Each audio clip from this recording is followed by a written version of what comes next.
and we're back at BiLT ANZ 2019, and very happy to introduce Nicholas from Veris. Veris are actually a key sponsor of the BiLT events, and particularly the social events, which I think is very, very appropriate. And Veris are also a great customer of CR Kennedy's and have been for a long time. So maybe just by way of introduction, Nick, you're in the Melbourne office of Veris, but have a national role as well? Yes, so I manage the 3D spatial component of our southeast region and help out around the country as well. And our 3D spatial technologies include terrestrial laser scanning, mobile laser scanning, UAV, and some other associated pretty cool technologies with that.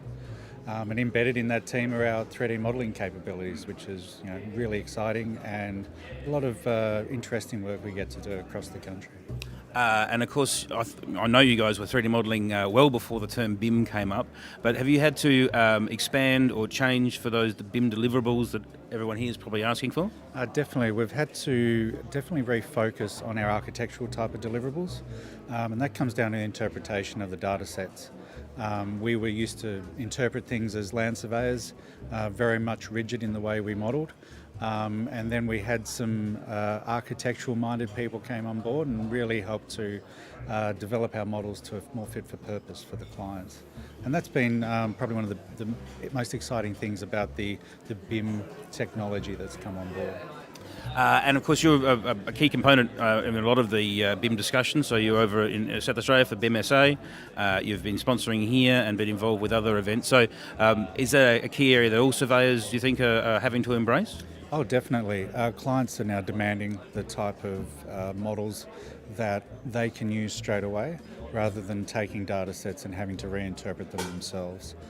There's still some clients that have got a way to go with using 3D data, but events like this really help to allow people to learn about the 3D world and the process workflows that can be applied.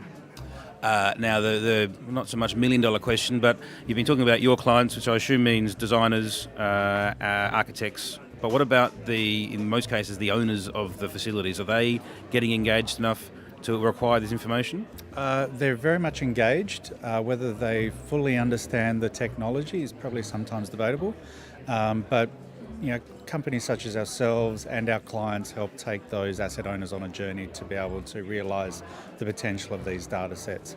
But we are finding more and more the asset owners coming to us directly to talk about creating these types of models to then engage with an architect or a designer.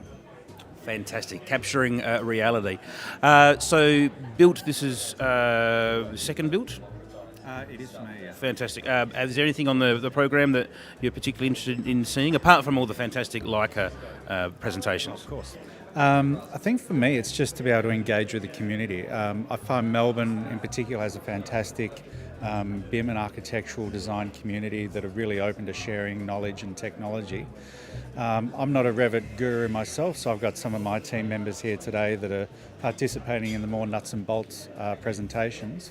However, I just enjoy talking to people such as yourself, Matt, and other people on the floor, and just seeing what's out there. So that's great. So we're happy to have Nick and his team to come and have a look at the latest release of the RTC 360 firmware and software and the BLK, and basically learn. It's a two-way learning, and happy to expand on that. And thanks very much.